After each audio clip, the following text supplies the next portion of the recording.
আসসালামু আলাইকুম। আজকে আমি একটি দেশি মাছের রেসিপি নিয়ে আসলাম। দেশি মাছ অর্থাৎ পুকুর, খাল, বিল, হাওরে এই মাছটা পাওয়া যায়।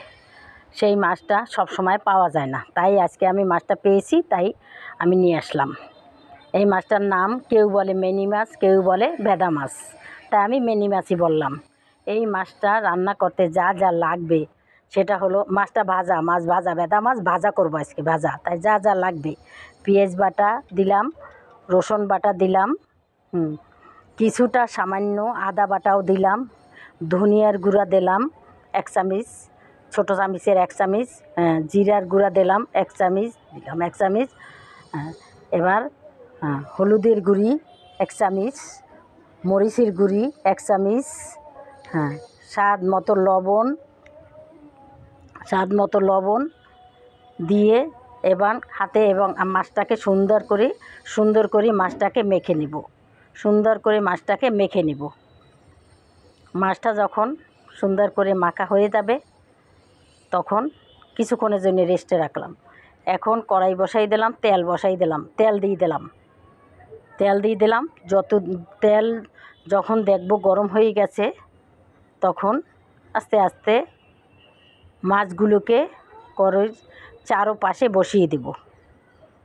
সুন্দর করে বসাই দেব, কোনো পানি দেব না, মশলা সহ বসাই দেব। এবং কড়াইটাকে ঘুরিয়ে মাছটাকে ভেজে নেব সুন্দরভাবে। মাছটা জানি ওই পিঠটা সুন্দরভাবে লাল হয়ে যায়, এই জন্যে আমি সুন্দরভাবে ঘুরিয়ে দিব, কড়াইটা ঘুরিয়ে দিব সুন্দর করে। যখন আমি দেখব ওই পিঠটা লাল হয়ে গেছে তখন আমি আস্তে আস্তে উল্টিয়ে দেব মাছটা। চামচ দিয়ে, খুরচুন দিয়ে মাছটা সুন্দর করে উল্টিয়ে দেব। যে উল্টানো হয়ে গেলে আমার ওই পিঠটাকেও আমি ঠিক ওইভাবে ভেজে নেব। আবার সুন্দর করে লাল করি ওই পিঠটাকেও আমি ওইভাবে ভেজে নেব। মাছটা দিয়ে একটা ঘ্রাণ বের হবে, খেতে খুবই মজা লাগবে। কোনো পানি এখন আমি দিব না। ওই পিঠটাও যখন সুন্দরভাবে লাল হয়ে যাবে তখন আমি টমেটো পেস্টটা দিয়ে দেব। টমেটো পেস্টটা দেওয়ার পরে সামান্য একটু পানি, সামান্য একদম অল্প পানি, এটা আমি যেই বান্ডে মাছ ছিল সেই বান্ডটাই ধুয়ে আমি একটু পানি দিয়ে দেব। পানি দিয়ে সুন্দরভাবে আবার কড়াইটা ঘুরিয়ে লো হিটে মাছটাকে সুন্দরভাবে ভেজে নেব। ওইভাবেই ভেজে নেব সুন্দরভাবে ঘুরিয়ে। পানিটা যখন শুকিয়ে যাবে আস্তে এইভাবে ঘুরিয়ে দিব।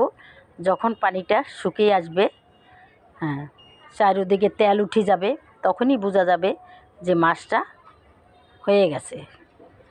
মাছটা এখনও হইতেছে, আস্তে হচ্ছে। পানিটা যখন টেনে যাবে তখনই মাছটা হবে। এখন আমি একটুখানি ধনিয়া পাতা দিয়ে দেব, সামান্য ধনিয়া পাতা দিয়ে দেব। ধনিয়া পাতা দিয়ে লো হিটে আবার সুন্দরভাবে মাছটাকে ভাজতে থাকবো। আর যতক্ষণে তেল না উঠে অতক্ষণই ভাজতে থাকবো, একটুকু পানি থাকবে না, ওইভাবে আমি ভাজতে থাকবো। আচ্ছা, এই মাছ ভাজাটা আমি ছোটোবেলা আমার মা, মামি এদের হাতে খেয়েছি। এখন আর ওই রকমের ভাজা কেউ করে না, সেরকম একটা ভাজা কেউ করে না, কিন্তু আমার হঠাৎ মনে হলো যেভাবে আমি করি তাই আমি করলাম। এই রেসিপিটা আপনাদের যদি ভালো লাগে তাহলে আমাকে অনেক লাইক করবেন এবং শেয়ার করে দিবেন।